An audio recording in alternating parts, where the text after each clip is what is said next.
Durante décadas, la Unión Soviética ha sido el gran monstruo que amenazaba la humanidad, la libertad y la democracia. ¿Sabes cuál? La Unión Soviética. La Unión Soviética. ¡Qué La miedo! Unión Soviética. Actualmente, la prueba palpable del fracaso del socialismo. Vuestro modelo crea pobreza. Te lo dije en su... Sí, crea pobreza. El único intento que había en la historia humana, desgraciadamente, de igualdad, lo hicieron los comunistas, ¿no? En los países del este. Y fue un desastre. Pobreza y pobreza. Lo creasteis en la Unión Soviética.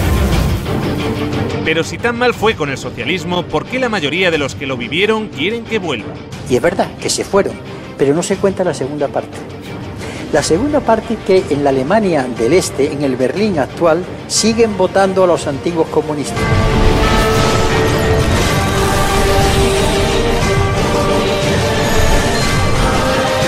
A continuación, vamos a ver lo que no nos han contado sobre la Unión Soviética.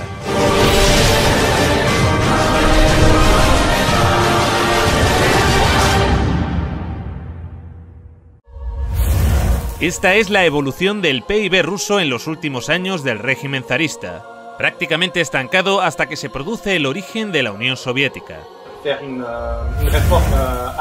Lo primero que harán será una reforma agraria que otorga a los campesinos propiedad sobre la tierra. Luego, los primeros años de socialismo, como consecuencia de la Primera Guerra Mundial y la Guerra Civil, fueron complicados. En 1921 se creará el Gosplan, el Centro de Planificación. Será un primer plan basado en la electrificación del país, necesario para desarrollar toda una serie de infraestructuras en un país en el que casi no había nada. Esto es lo que sucede con el PIB soviético cuando se inicia el Gosplan. Lo que muestra que la manera en la que los soviéticos habían organizado la economía no era un fracaso para nada. Hasta 1970, el crecimiento era alto. A partir de entonces, entre 1970 y 1980, el crecimiento era menor. Y el crecimiento del bloque blanco algo mayor. Los mecanismos de bloqueo aparecen en esa época. La única caída significativa fue durante la Segunda Guerra Mundial. Una guerra que, a diferencia de lo que nos vende Hollywood, fue ganada a los nazis gracias a la Unión Soviética.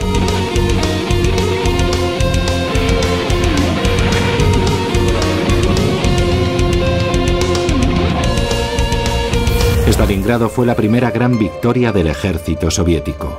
El triunfo del Volga es como un faro, el punto de inflexión de la Segunda Guerra Mundial. Solo en Stalingrado murieron más nazis que en todo el frente occidental junto. Europa y la URSS habían quedado devastadas tras la guerra.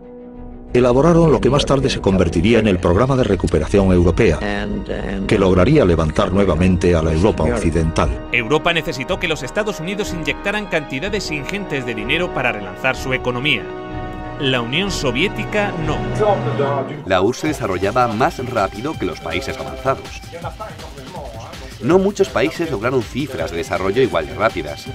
Algunos países de Asia del Este, tras la Segunda Guerra Mundial, lograron altos niveles de desarrollo, pero en la época era inigualable. En el año 1963, Rusia había pasado de un sistema monárquico con una economía agrícola atrasada a multiplicar por 52 su volumen industrial gracias a la economía planificada. La primera vez en la historia que un país alcanza tales cotas de desarrollo sin esclavizar o robar los recursos naturales de países subdesarrollados como hace Occidente. Y la calidad de su industria a menudo superaba a la occidental. En la antigua Alemania del Este, la economía comunista más eficiente, las normas estipulaban que las neveras y las lavadoras debían funcionar durante 25 años. Compré esta nevera en Alemania del Este en 1985. Tiene por lo menos 24 años.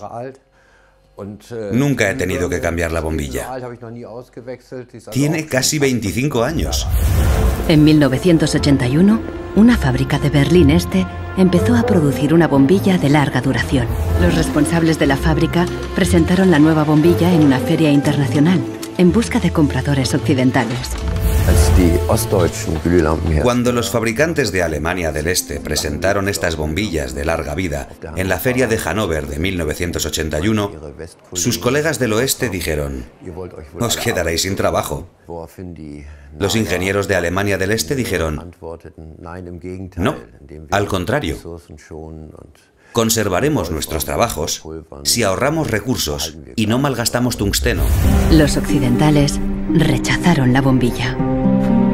En 1989 cayó el muro de Berlín. La fábrica cerró y la bombilla de larga duración dejó de producirse. El socialismo logró también mejorar de manera notable la calidad de vida de los ciudadanos. La vida de los soviéticos mejora en muchas cosas: la educación, la salud, el trabajo, pero a cambio la gente paga un precio muy alto. Desde Moscú, los dirigentes del Partido Comunista gobiernan con mano de hierro los diferentes pueblos y naciones que forman la Unión Soviética. Junto a los errores y a veces horrores, los rusos comieron por primera vez con los comunistas. Tuvieron educación con los comunistas. Tuvieron sanidad con los comunistas. La esperanza de vida subió de 40 a 70 años en 4 décadas y la mortalidad infantil se redujo en casi un 90%. Entre 1920 y 1921 hay una hambruna terrible. La guerra destruye la agricultura y además la guerra se da en los territorios más fértiles.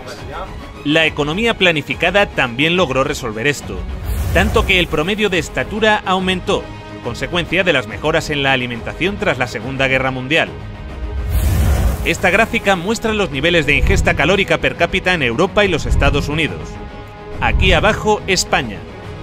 Por encima de todos, la Unión Soviética. Crearon también el primer sistema sanitario universal y gratuito del mundo. Los servicios sanitarios actuales de la URSS son el resultado de 40 años de evolución, experiencias e investigaciones. Forman un sistema unificado que se extiende a todas las disciplinas sanitarias y cuyas ramificaciones alcanzan a todos los centros de población que constituyen las 15 repúblicas de la Unión, llegando hasta las más pequeñas y remotas aldeas y zonas agrícolas. En el año 1980, la URSS tenía más médicos y camas de hospital que los Estados Unidos de América. También crearon el primer sistema educativo universal y gratuito en el que se incluía la universidad. Todo el material escolar lo proporcionaba el Estado. En los años 70, la URSS tenía 5 veces más ingenieros titulados que los Estados Unidos. Y mientras los Estados Unidos pasaban la Gran Depresión con un 23% de paro, la Unión Soviética alcanzaba la plena ocupación. Sus oficinas de desempleo permanecieron cerradas hasta el año 88. Y las condiciones laborales no estaban nada mal. Con la Constitución Soviética de 1936 se estableció la jornada laboral de 7 horas, pudiendo verse reducida a 6 o incluso a 4 para las profesiones más duras. La jubilación era a los 60. Para los trabajos más duros podía llegar a adelantarse a los 50. Solo hacían falta 20 años cotizados para cobrar la pensión completa. Los sueldos se cobraban al 100% durante las bajas por enfermedad, y también tenías derecho a bajas si tus hijos se ponían enfermos. La baja por maternidad duraba 1 año. De hecho, fue el país que consiguió las mayores cotas de igualdad entre hombres y mujeres. Antes, en la RDA de su juventud, la mujer era igual que el hombre, y a veces incluso superior. 9 de 10 trabajaban, había guarderías para sus hijos y tenían tiempo de ocio. Este sistema de seguridad social serviría de inspiración a la socialdemocracia occidental, que llevaría a los Estados Unidos y a Europa a su mejor época de la historia en bienestar y derechos. Entre esos derechos están el acceso a un trabajo útil y remunerado, el derecho a unos ingresos suficientes para proveer de una adecuada alimentación, vestuario y esparcimiento, el derecho de cada familia a un hogar decente, el derecho a una cobertura médica adecuada y la posibilidad de tener buena salud y gozar de ella, el derecho a una adecuada protección ante los temores económicos vinculados con la vejez, la enfermedad, los accidentes o el desempleo. El derecho a una buena educación. Luego llegaron los liberales y empezaron a joderlo todo, pero esto es otra historia. Para el resto del mundo, el aporte científico de la Unión Soviética, incluso en economía, aunque no sea totalmente científica, es notable incluso para Europa. El virólogo soviético Viktor Sanov presentó su plan para erradicar la viruela ante la Organización Mundial de la Salud. Por primera vez en la historia, la humanidad lograba eliminar una enfermedad gracias a una campaña de vacunación en la que la Unión Soviética tuvo un papel fundamental. Fueron los primeros que lograron poner un satélite en órbita, el Sputnik. Los medios de comunicación de todo el mundo estaban embargados de emoción porque el hombre había podido llegar al espacio. El cosmonauta soviético Yuri Gagarin fue el primer hombre en viajar al espacio. Valentina Tereskova, la primera mujer. La Mir, la primera estación espacial. Incluso el primer teléfono móvil.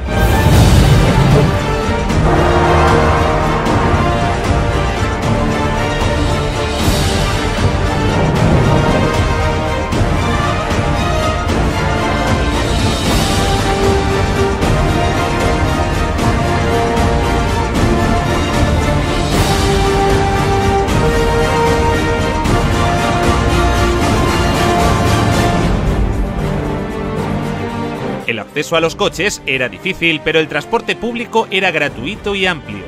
La red ferroviaria llegó a ser de las más grandes y desarrolladas del mundo. Nos enfrentamos al recorrido ferroviario más largo del mundo, el Transiberiano.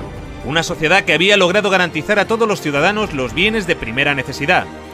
La vivienda, el agua, la luz o la calefacción no suponían más de un 30% del salario de un trabajador. Y si no podías permitirte una vivienda, el Estado te la regalaba. En la década de los 60 surgieron bloques de apartamentos en todas las ciudades soviéticas. Claro que estábamos contentos. Esperábamos esos apartamentos como el que espera a que el pastel salga del horno. Estábamos hartos de vivir con otras familias. Cuando nos mudamos nos pareció un paraíso. Vivimos aquí desde entonces y está muy bien. En Occidente, el socialismo causaba un enorme rechazo, entre otras cosas porque al no emitir casi deuda externa, los acreedores del FMI perdían una gran oportunidad de beneficiarse de la riqueza soviética. Sin embargo, mientras Reagan intentaba vender que el socialismo era un desastre, sus propios servicios de inteligencia le llevaban la contraria. En diciembre, un estudio de la CIA indicó que la URSS experimentó un crecimiento económico continuo y una mejoría en el nivel de vida de su población durante los últimos 30 años. Estos son 3 perros, uno americano, uno polaco y uno ruso. Están de visita, ahí el perro americano les explica cómo funcionan las cosas en este país. Y les dice, si ladráis lo suficiente, alguien vendrá y os dará algo de carne. Y el perro polaco pregunta, ¿qué es la carne? El perro ruso pregunta, ¿qué es ladrar? La habilidad de la economía soviética para mantener su viabilidad ante la ausencia de importaciones es mucho mayor que la de la mayoría y posiblemente todas de las economías de otros países industrializados, asegura la CIA en su informe. Pero la aventura socialista llegaría a su fin. A principios de los años 70, las reformas de Kosygin empezaban a descentralizar la economía. Esto produjo que la economía se empezara a ralentizar. 15 años más tarde, Gorbachev, para arreglarlo, decide empezar a liberalizar más el mercado. En 1985, Gorbachev llega al poder y lanza la perestroika. Como él mismo decía, su intención era un socialismo a la sueca. Pero en lugar de relanzar la economía, lo empeoró más. En el año 89, el PIB de la URSS caía por primera vez en décadas. En marzo de 1991 se hizo un referéndum preguntando por la continuidad de la Unión Soviética. Los ciudadanos votaron a favor de mantener la Unión con casi el 80% de los votos. Pero Boris Yeltsin y los Chicago Boys tenían otros planes. Esto sucedió a pesar de un referéndum en el que la mayoría de la población votó por la conservación de la Unión Soviética. En agosto de ese mismo año, una facción del Partido Comunista dio un golpe de Estado. Según la agencia de prensa soviética TASS, el presidente soviético Mikhail Gorbachev ha renunciado a su cargo y ha sido sustituido por Gennady Yanev. Lo que están haciendo es engañar vilmente al pueblo. Esto es un golpe anticonstitucional. El golpe fracasó, pero debilitó lo suficiente al gobierno para iniciar el desmantelamiento de la Unión Soviética encabezado por Boris Yeltsin. Estábamos defendiendo una Rusia libre, y el símbolo de esa Rusia libre era Yeltsin. Un proceso que ya parecía irreversible desde hacía 2 años cuando se produjo la emblemática caída del muro de Berlín. Algo que hoy se recuerda como un gran logro de la humanidad.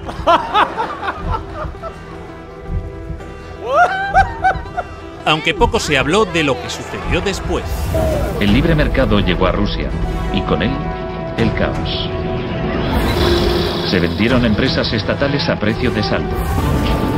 Gracias a la terapia de shock de Yeltsin, en 1992 los rusos consumían un 40% menos que en 1991. Un tercio de la población había caído en la pobreza y la gente tardaba meses en cobrar su sueldo. Con las medidas liberales llevadas a cabo por Boris Yeltsin, el PIB de Rusia experimentó una caída en picado durante los 8 años siguientes. La corrupción era generalizada y el crimen organizado se disparó. Moscú se convirtió en el nuevo salvaje oeste. Eso sí, han construido unos rascacielos de puta madre en Moscú. Se pusieron a la venta más industrias estatales, y así nació una nueva clase de empresarios multimillonarios con influencia política, los oligarcas. En 1998, el 80% de las granjas rusas estaba en quiebra y 70.000 fábricas estatales habían cerrado. Crea pobreza, pobreza y pobreza. En 8 años, el número de pobres había aumentado en 72 millones, mientras Moscú pasaba a ser la ciudad del mundo con más multimillonarios. La pobreza se disparó también en los países miembros y satélites de la URSS. La antigua RDA fue una de las regiones que salió mejor paradas, pero también experimentó algunos retrocesos, especialmente en los derechos de las mujeres. Mujeres de la RFA piden que se apliquen las leyes que protegen a las mujeres en la RDA. Una época cómoda que termina con la caída del muro en noviembre de 1989. Sí que hay un Día Internacional de la Mujer, pero ya no se celebra de la misma manera. A las mujeres ya no se las homenajea como antes. Un retroceso que en ocasiones llegó a tener consecuencias trágicas. Miles de mujeres de la ex RDA se hacen esterilizar por temor a perder el empleo. Las regiones que están más al sureste de Europa o las próximas al Cáucaso pasaron a convertirse en países cuasi tercermundistas.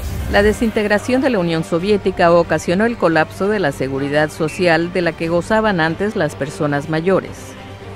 Numerosos ancianos viven hoy en la pobreza. La venta de riñones por dinero fue la única opción que la mayoría de ellos tenía para poder mantener a sus familias. Es difícil conseguir un empleo en las regiones de Moldavia. He escuchado que un riñón vale $95.000, o cerca de 100.000. Nos engañaron. Sé que no debí viajar a Turquía, pero necesitaba el dinero. Ahora ese dinero ha arruinado mi salud. Desde entonces, los latentes conflictos interétnicos que persistían en varias repúblicas de la URSS se intensificaron y desataron choques armados. Según diferentes datos, estos enfrentamientos se cobraron las vidas de decenas de miles de personas. Millones tuvieron que refugiarse. En Rumanía, ahora es habitual ver a niños viviendo en la indigencia en las calles de Bucarest. Y aunque los acreedores occidentales del FMI se beneficiaron enormemente de que en países como este se disparase la deuda externa, el grueso de la ciudadanía en Europa tampoco fue a mejor. En Europa hay 123 millones de pobres, pero los milmillonarios han continuado creciendo. Por alguna razón, desde la caída del muro de Berlín, en Europa no hemos parado de perder derechos y calidad de vida. Esa gran amenaza que se llamaba el comunismo y que estaba allí, obligó a los conservadores de aquí a tomar una serie de medidas. Dijeron, o les damos escuela y les damos sanidad y algo más, o aquellos del otro lado nos van a comer el turrón. Cuando cayó el telón de acero, esta amenaza desapareció.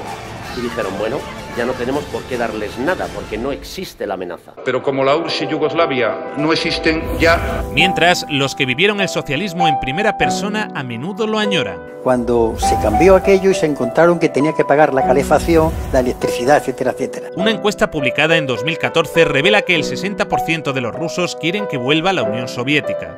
Y es verdad que se fueron, porque tenían enfrente un escaparate, pero no se cuenta la segunda parte.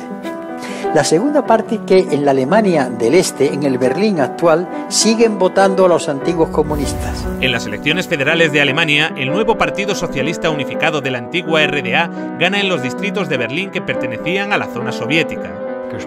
De hecho, se habla sobre todo con nuestros abuelos. Ellos nos cuentan lo que vivieron.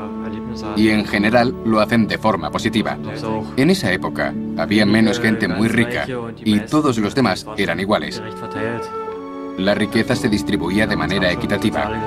Había una justicia social.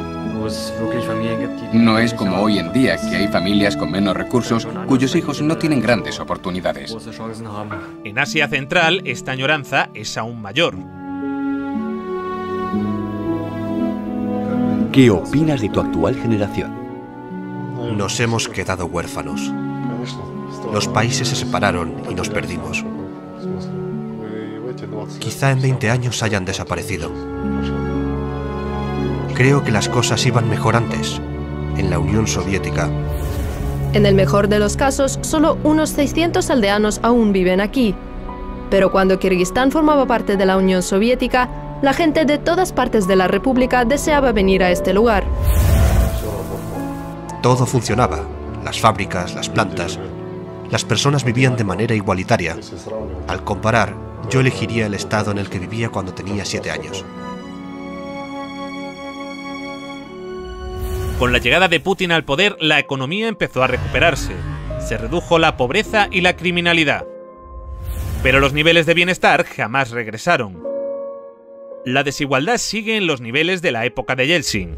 La tasa de mortalidad en Rusia aún está muy por encima de los niveles de la era soviética.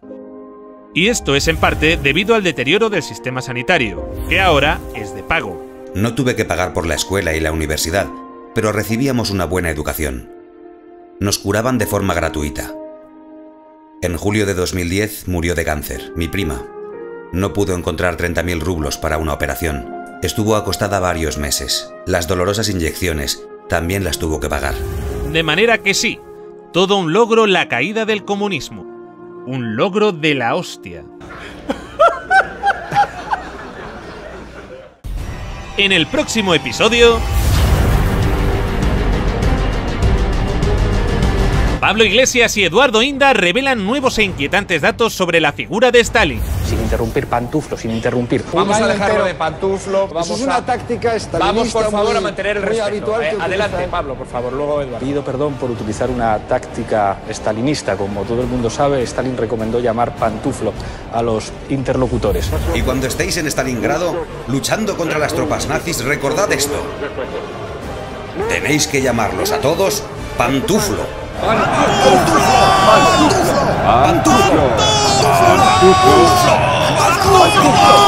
¿Cambiará esto la opinión que tienen los ciudadanos de Stalin? Yo creo que a Stalin más le hubiera valido invadir Ciudad Rodrigo. Ciudad Rodrigo. Ciudad Rodrigo. Ciudad Rodrigo. Ciudad Rodrigo. ¿Y qué pasa con Ciudad Rodrigo? Si me la chupas te lo digo. Crea pobreza, pobreza y pobreza. No hay que olvidar que según el país que promueve golpes de Estado en América Latina y que financia y arma a yihadistas en Oriente Próximo, la URSS no era una democracia. Así que suscríbete.